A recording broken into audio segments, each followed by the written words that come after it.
Alright everybody, welcome back to the channel. Just want to do a quick tip video for you here, guys. I talked about this in my last stream. If you missed it, I'm just going to have this little video out for you because I get a lot of questions about the PAPI lights in X-Plane or the VGSI lights, depending on where you're flying into. And we'll talk about VGSIs here in a minute. But for those that are new to flight, simming, or flying in general, next to the runway, you're going to notice, not every runway, but most runways, you're going to notice a set of 4 light systems here. These are called PAPI lights, or Precision Approach Path Indicator lights. Now what the PAPI is a set of 1 or more light sources that shoot out a high intensity beam that is covered by lenses, red lenses for that matter, that are set at a specific angle to guarantee a safe threshold crossing height for that runway. So the normal path that you want to see when you come down on a PAPI system is you want to see 2 whites and 2 reds. So as you can tell at this angle right here, we now have 2 reds and 2 white lights on the PAPI. The PAPI is going to be accurate and provide obstruction clearance within plus or minus 10 degrees of the runway centerline and about 4 nautical miles from the threshold. Now, during the day, the range on these PAPIs are about 5 miles in real life, and at night you can see them up to about 20 miles, just depending on how bright the systems are. But what I want to talk about, and what's been asked, is why are the PAPIs not matching up when I fly an ILS approach or an instrument approach to that runway? So without going down the rabbit hole, and trust me, we can go down the rabbit hole with this discussion, but essentially what is happening here is when the PAPIs were installed on the runway, they were set at approximately anywhere between 2.8 to 3.1, and in some cases they can go up as high, I believe, 4 degrees to guarantee a safe threshold crossing height. But they were installed on the edge of the runway, and they have you guided down here. If you kind of look off the side of the screen, you can see that the touchdown zone, it's pretty much next to the touchdown zone, just past the aiming markers there. So these are touchdown markers, these are aiming markers, these are touchdown markers over here. This whole area is referred to as the touchdown zone.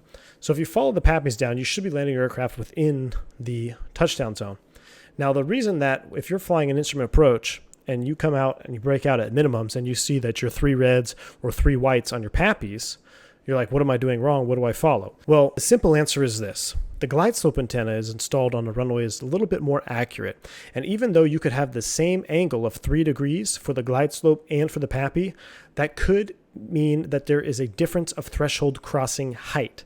Now, the FAA, or the Federal Aviation Administration, and the TERPS procedures are very strict on this, talking about coincident threshold crossing heights. So the FAA published Article 8260.19, and it basically states that the angles have to be within 0.2 degrees and the threshold crossing height must be within 3 feet.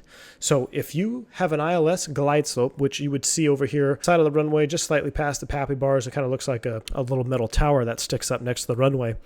If that glide slope at 3 degrees brings an aircraft over the threshold that's 3 feet higher than the PAPI lights, then you have to publish this note right here.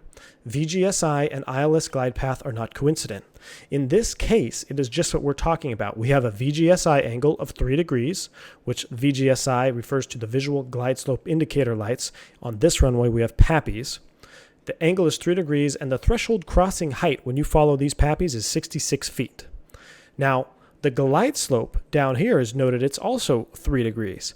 However, the glide slope, if you follow that down with your aircraft and you're exactly on the money, the threshold crossing height, or TCH, is going to be 48 feet. So you can see the difference is significantly off there for this runway. It's definitely more than 3 feet.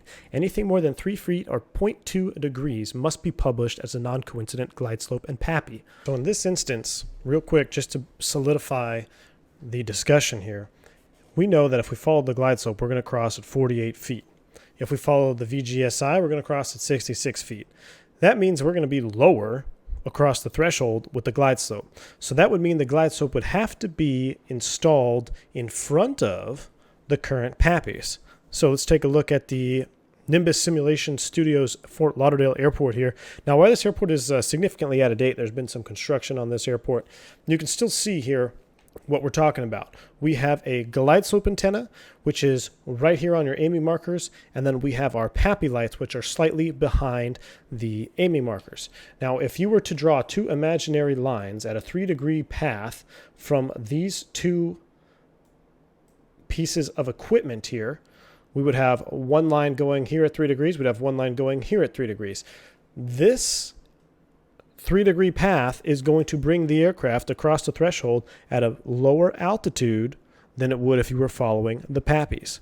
So the PAPIs aren't wrong in X-plane. It's just you have to know which approach you're flying and why there is a non-coincidental glide path and glide slope. Now, why do we care about this? Well, to be honest with you, the main reason we care about this is if you're flying an instrument approach at night in the weather and you really have to fly your aircraft to minimums, and you break out at minimums and you see something different than what you're seeing in your instruments. For instance, you look outside and you see you have 3 reds on the PAPI.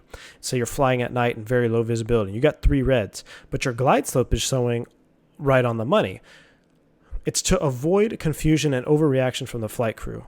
Okay, if you see that, follow your glide slope, especially if it's an electronic glide slope. You're probably within tolerances, especially if it is charted. Now, if it is not charted, that there's a difference, then something might be wrong. If you break out and you see 3 reds and you're showing on glide slope with your instruments, but there is no difference in threshold crossing height, or there is no note, and this is for the the United States, that is. I don't know if the procedures differ for EASA or the UK or whatnot, but anywhere in the United States, then you might want to look at following the PAPIs down.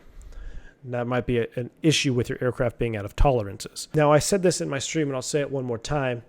What do you fly then? If you're going to fly this approach, and let's say you get cleared for the instrument approach, it's a visual day, what do you fly? Do you fly your glide slope, or do you fly your PAPIs from outside? The unwritten rule for airline pilots, at least what I've always taught, what I've been taught, what we do as airline pilots of larger aircraft, we follow the glide slope. And the reason for that being is if you come down here on this glide slope and you're following the PAPIs, let's say if you're 2 white, 2 red on the PAPIs, but that means you're going to be 1 dot high on your glide slope, that means your wake turbulence is now going to be floating down right in the middle of this instrument approach here. Now, why it's totally legal and we'd be fine to do that, it's not very courteous to other pilots, especially the guy that's going out for a $1,000 hamburger and is 172, and he decides to shoot a practice approach behind you, and he's following the glide slope, and you're up here at 66 feet above.